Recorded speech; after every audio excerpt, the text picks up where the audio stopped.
Pada hari itu, yauma la yanfa'u malu wala banun. Yauma la yanfa'u malu wala banun. Illa man atallaha biqalbin salim.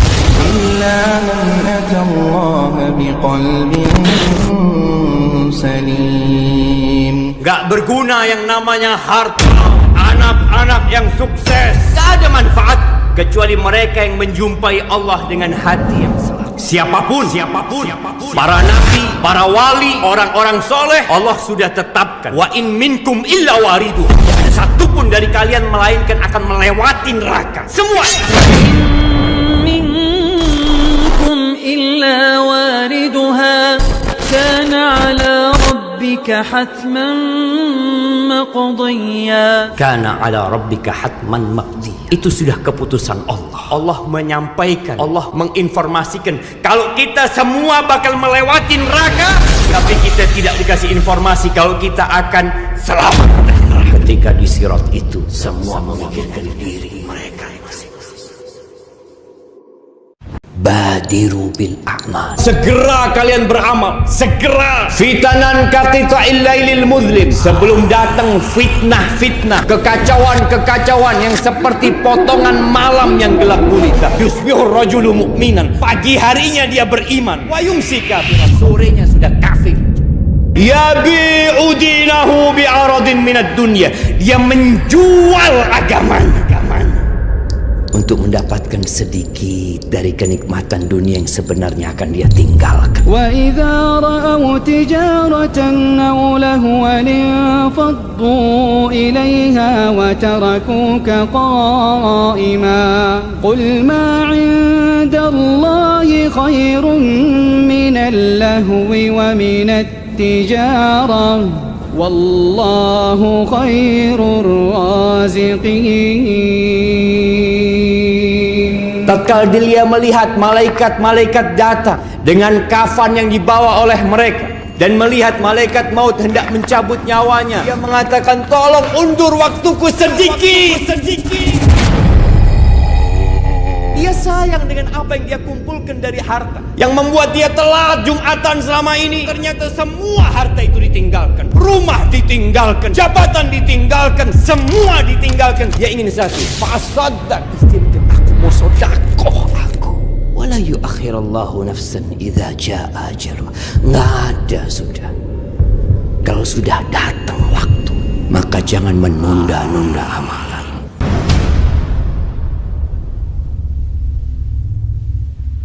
Sesungguhnya kami menjadikan apa saja yang di muka bumi ini sebagai perhiasan di atas, untuk menguji siapa yang paling baik amalan. Bukan yang paling kaya, bukan yang paling tinggi jabatannya, bukan, tapi yang paling baik amalan. Yang ada di muka bumi semua akan rata semua, akan jadi debu yang berterbang. Kemudian kita masih tergoda untuk mengumpulkan kekayaan di dunia ini, berlomba-lomba bersaing untuk meraih jabatan dan kedudukan, lupa dengan tujuan kita.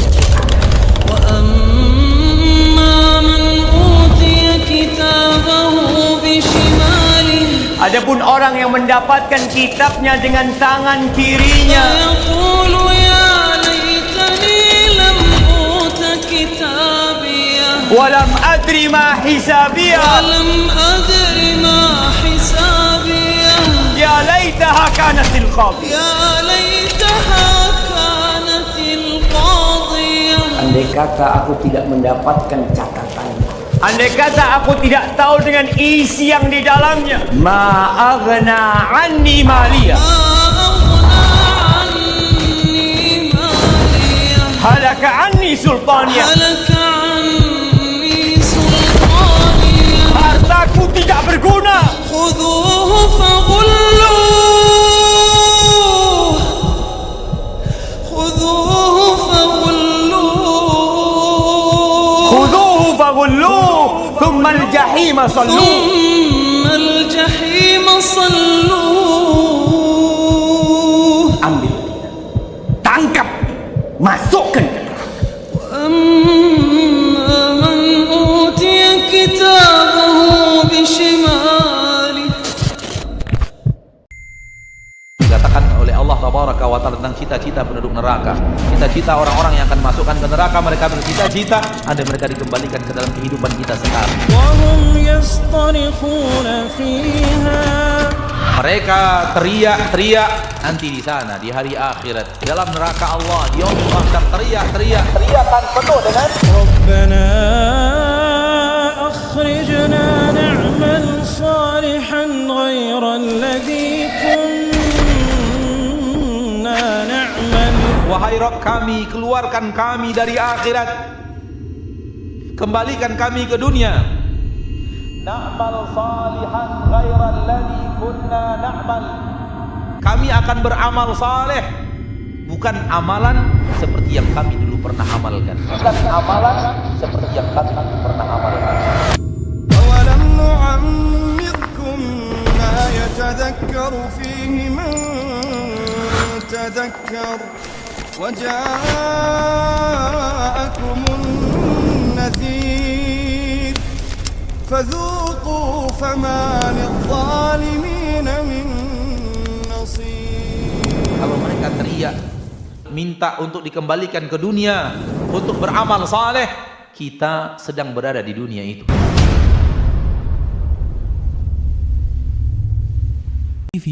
Barakallahu fikum.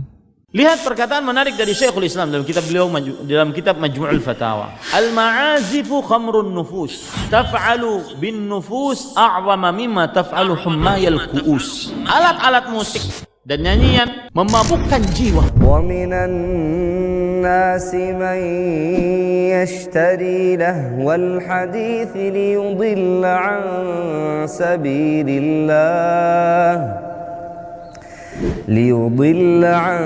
سبيل الله بغير علم ويتخذها هزوا أولئك لهم عذاب مهين. Bahwa ini maksud dengan lahwal hadis adalah al-ghina, nyanyian. Lebih memabukkan dibandingkan cangkir-cangkir yang terisi dengan minuman-minuman keras. Fa'idha sukkiru bil aswat, jika mereka sudah mabuk dengan suara-suara musik dan nyanyian, malu idal fawahish, mereka condong kepada perbuatan fahisyah, syahwat yang diharamkan, zina dan yang lain-lainnya. Ketika ditanyakan tentang musik dan nyanyian, kata Imam Malik, kira-kira musik dan nyanyian di hari kiamat itu bersama kebenaran atau bersama kebatilan? Bagaimana bisa dijadikan musik kok islami sedangkan dia diharamkan? La yastahillanna aqwamun min ummati al-hira wal harira wal khamra wal ma'azif. Sungguh akan benar-benar ada dari umatku orang-orang yang menghalalkan zina, menghalalkan bir, menghalalkan kain sutra bagi lelaki, dan menghalalkan alat-alat musik. Alat musik haram dan semua yang mirip dengan musik haram. Oleh karenanya para ulama ijma bahwasanya musik hukumnya haram, dan ini pendapat 4 mazhab. Dan termasuk ulama yang keras dalam hal ini adalah Imam Syafi'i rahimahullahu taala yang keras mengharamkan musik. Alat-alat musik dan nyanyian memabukkan jiwa, lebih memabukkan dibandingkan cangkir-cangkir yang terisi dengan minuman-minuman keras. Satu gelas minuman dan satu biduan itu lebih dahsyat menghancurkan umat Islam daripada 1000 midfak, 1000 meriam. Rasulullah SAW menggandengkan alat-alat musik dengan dosa-dosa besar. Dan apabila digandengkan dengan sesuatu menunjukkan kepada hukumnya sama. Kebanyakan dalil seperti itu. Bahwasanya bermain musik, mendengar musik ini semua termasuk dosa besar. Sekali lagi, ma'azif itu adalah alat-alat musik. Kenyataannya musik adalah melalaikan. Musik membuat orang lalai, jamaah. Tapi ketika seseorang sudah lebih asyik dengan musik, dia akan berpaling dari Al-Quran. ومن الناس من يشتري لهو الحديث ليضل عن سبيل الله بغير علم ويتخذها هزوا أولئك لهم عذاب مهين. Di antara manusia ada yang membeli perkataan yang sia-sia untuk menyesatkan dari jalan Allah Subhanahu wa taala. Baca buku tafsir manapun akan disebutkan perkataan Ibnu Mas'ud. Dia bersumpah yang bahwasanya yang dimaksud adalah nyanyian yang menyesatkan orang dari jalan Allah Subhanahu wa taala. Kalau seandainya mendekatkan diri kepada Allah bisa dengan musik, maka yang pertama kali mengerjakannya adalah siapa? Sayyidul Khalq, Nabi kita Muhammad sallallahu alaihi wasallam. Dan barang siapa yang berusaha beribadah dengan alat musik atau berdakwah dengan alat musik, ya, maka dia telah meniru-niru orang-orang Nasrani. Dan Rasulullah SAW mengatakan, man tasyabbaha biqaumin fahuwa minhum. Barang siapa meniru suatu kaum termasuk dari golongan tersebut. Orang-orang Nasrani lah yang beribadah dengan menggunakan apa? Alat-alat musik. Mendekatkan diri kepada Allah tidak akan pernah dengan sesuatu yang batil, nggak pernah. Tidak akan pernah dekat kepada Allah, dan itu yakin. Biasakan baca Quran, nikmati Al-Quran. Musik manapun tidak akan ada yang bisa mengalahkan Al-Quran. Musik manapun tidak akan ada yang bisa mengalahkan Al-Quran.